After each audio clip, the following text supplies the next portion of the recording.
Muito bom dia, minha gente querida. Obrigado por se unir a nós mais uma vez para esse culto da Igreja Bíblica aí na sua casa. Obrigado por me receber no seu lar. Eu quero lembrar que você é um missionário digital. Você pode compartilhar essa mensagem, comentar essa mensagem, curtir essa mensagem. E ao fazer isso, você vai nos ajudar a alcançar muitas pessoas com a palavra de Deus. Hoje o nosso tema é fé, um dos temas mais importantes da Bíblia. Mas vamos orar e vamos em frente meditar naquilo que Deus tem para nós hoje. Oremos. Obrigado, Senhor, pela oportunidade de me unir aos meus irmãos, ainda que por um instrumento digital. Eu peço que o Senhor abra os nossos corações e que esse seja um tempo edificante, que o Senhor abençoe cada lar, que o Senhor ajude cada pessoa que está nesse momento assistindo essa mensagem, que seja um tempo de crescimento espiritual e que nos leve, Senhor, a vivermos para a Tua glória. Em nome de Jesus oramos. Amém e amém.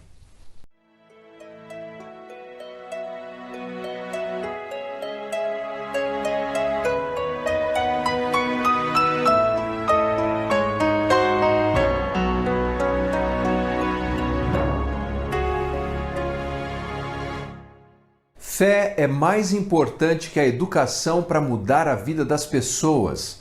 Foi o que disse uma pesquisa realizada na cidade de São Paulo no ano passado. E a Bíblia concorda que a fé é extremamente importante. Na carta aos Hebreus, no capítulo 11, versículo 6, o autor diz que sem fé é impossível agradar a Deus.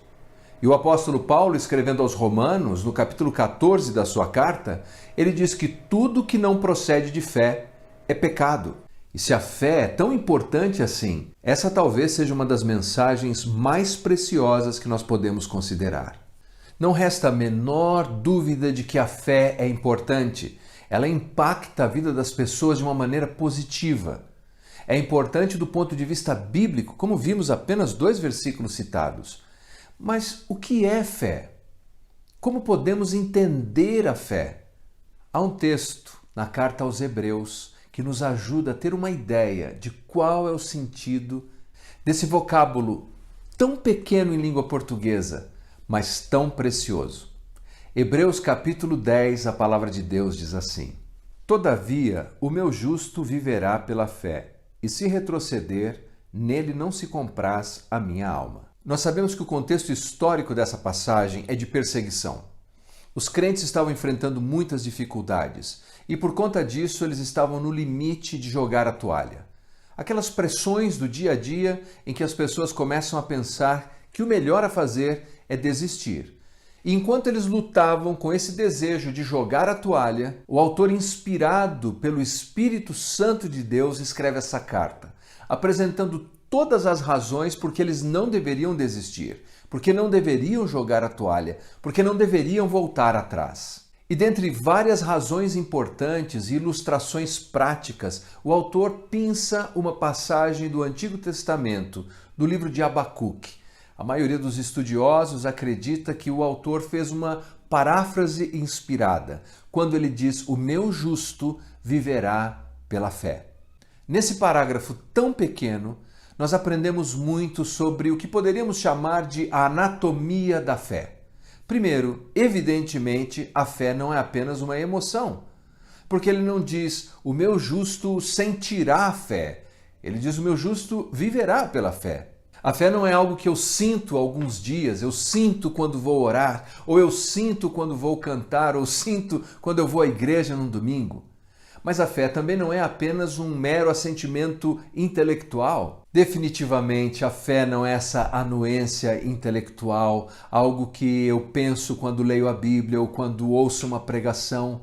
A fé, positivamente considerada, é um estilo de vida. O justo viverá pela fé. Veja, nós sabemos que é um estilo de vida porque a palavra utilizada, pinçada de Abacuque, utilizada pelo autor aos Hebreus e tantos outros escritores do Novo Testamento, no hebraico é emuná.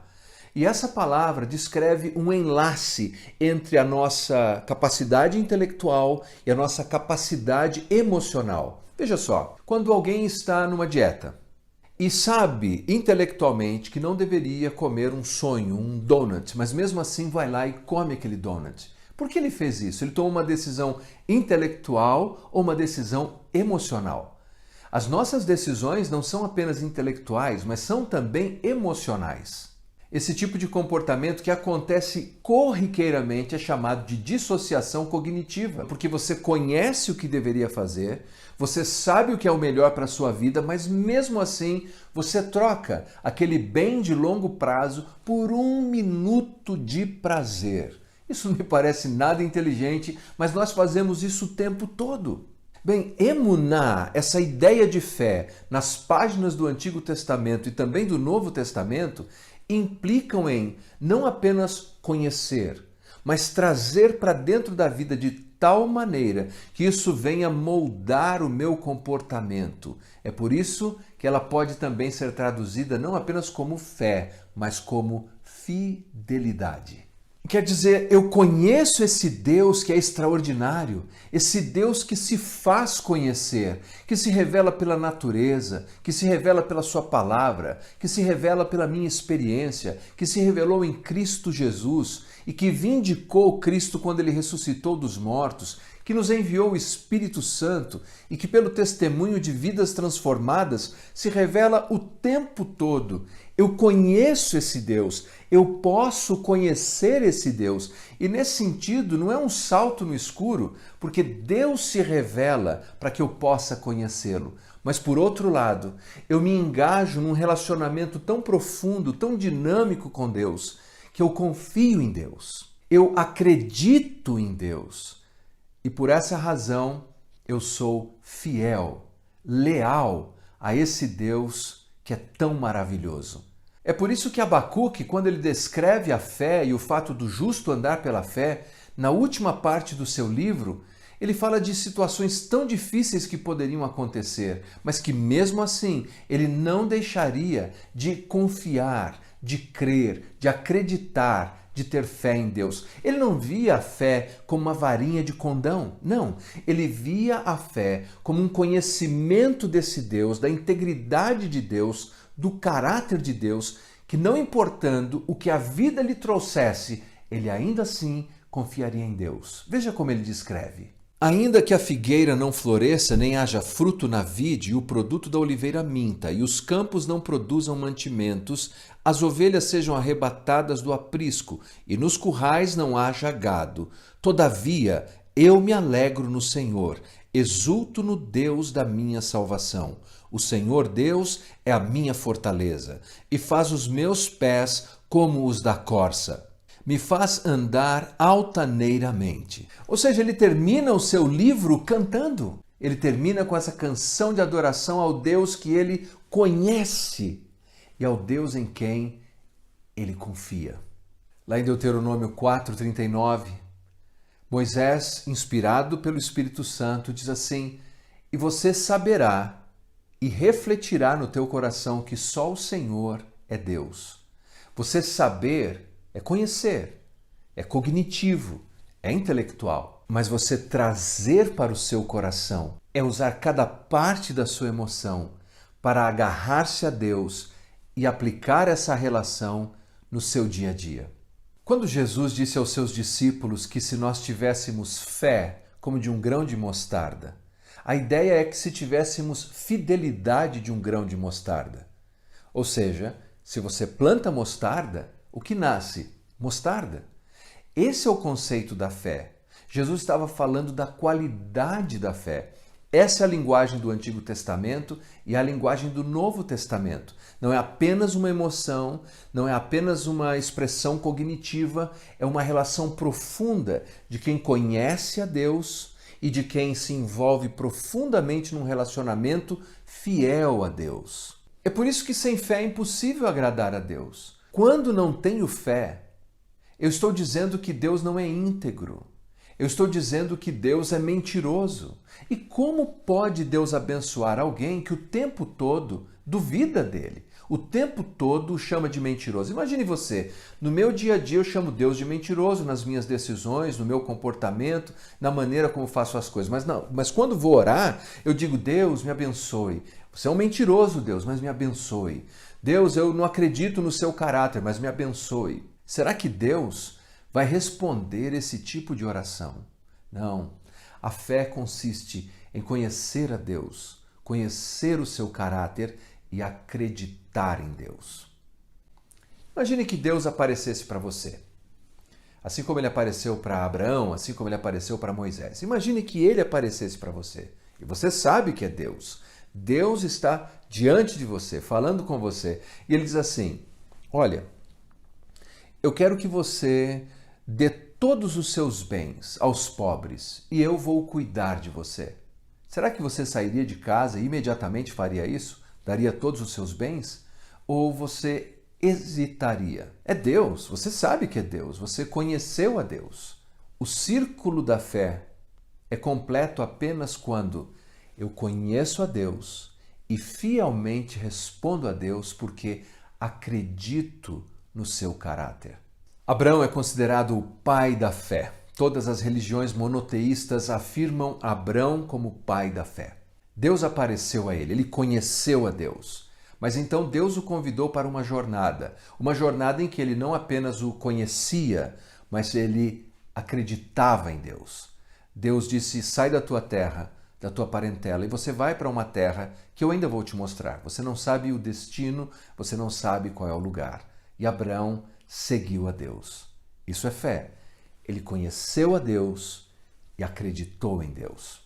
O Deus que se revela, ele nos convida para uma jornada de confiança, de confiarmos nele na caminhada, confiarmos nele mesmo quando a montanha-russa da vida desafia os nossos sentimentos, mesmo quando nos encontramos ali, na encruzilhada das dúvidas, dos questionamentos, precisamos nos lembrar dessas palavras: o meu justo viverá pela fé. O justo é aquele que conhece a Deus e acredita em Deus, confia em Deus. Então a fé é composta de vários elementos: intelectual, conhecer a Deus; volicional, eu quero Deus; moral, eu quero colocar em prática o que Deus espera de mim; e relacional, Deus não é um ser distante em algum lugar do universo. Deus, pela graça de Cristo, é meu Pai. Eu sou seu filho e eu não estou abandonado. John Wesley, o grande pregador, muito prático nas suas abordagens, certo dia caminhava com um irmão que estava com muitas dúvidas, passando muitos problemas, ansioso e cheio de dúvidas. O irmão dizia: eu não sei como eu vou sair desses problemas, eu não sei como eu vou vencer essa preocupação. Então, naquele momento, Wesley viu que uma vaca tentava olhar por cima de um muro e dava para ver a cabeça da vaca em cima daquele muro. E Wesley perguntou ao irmão: por que você acha que a vaca está levantando a cabeça para olhar por sobre o muro? E o irmão disse: eu não sei. E ele continuou, ele disse: porque a vaca não consegue ver através do muro. E é isso que você deve fazer. Você não deve mais olhar a vida através do muro dos problemas, através do muro das angústias, através dos muros das dificuldades. Você deve olhar por cima do muro, para cima do muro, e ver que você tem um Deus, você tem um Pai celestial. O conselho de Wesley serve para todos nós hoje. Afinal de contas, o justo viverá pela fé. Oremos. Pai, nós te agradecemos porque o Senhor é bom e o Senhor é um Deus que se faz conhecer. O Senhor se revela por meio da natureza, se revela por meio da sua palavra, se revela por meio das pessoas, se revelou por meio de Jesus, o nosso Salvador. E nós podemos te conhecer. Nós queremos, Senhor, ter uma relação profunda contigo, de fidelidade. Ajuda-nos, Senhor, a levantarmos os nossos olhos e confiarmos em Ti. Em nome de Jesus. Amém. Amém. Graça e paz, gente. Bom dia. Olha, Muito bom estar aqui com você, louvando e adorando a Deus. Aliás, adorar a Deus é bom demais e do teu lado é extraordinário. Queria agradecer muito e cumprimentar aqueles que nos visitam, aqueles que estão conhecendo a Igreja Bíblica agora. Poxa, é um prazer estar do seu lado, viu? Manda um alô pra gente, manda o teu meio de contato, nós vamos te mandar uma lembrança, uma recordação. E aí, se a gente puder ter um relacionamento, você vai estar sempre recebendo as nossas mensagens pelo Instagram, pelo Facebook, pelo Spotify, pelo WhatsApp, enfim, por onde você quiser. Mas olha, nós te esperamos aqui na igreja um dia, tá bom? Mas é um prazer estar contigo. Queria agora falar dos avisos. Temos aí, gente, avisos de toda a ordem. São tantos avisos que nem dá para falar todos. Então, para resumir, olha, entra no site da Igreja Bíblica, ibbmogi.com.br, e lá você vai ver toda a nossa programação. Horário dos cultos, horário das escolas bíblicas, por onde nós temos escola bíblica e tudo mais. Dá um pulinho lá e você vai estar antenado com a nossa programação. Agora eu queria conversar com você sobre as ofertas e sobre os dízimos. Muitas pessoas questionam se isso é bíblico, se Deus espera a nossa oferta ou não. Deixa eu te dizer uma coisa, é bíblico sim, tá? Ele inegavelmente falou que nós deveríamos entregar com liberdade de coração a melhor parte de tudo aquilo que temos, inclusive da nossa parte financeira. Então é bíblico sim. Em Mateus, Jesus fala que além de dar a 10ª parte de tudo, nós deveríamos amar. Então, antes de entregar os dízimos, nós temos que amar, mas inegavelmente nós temos que dizimar. E vou te dizer mais, nós temos como igreja ajudado as pessoas.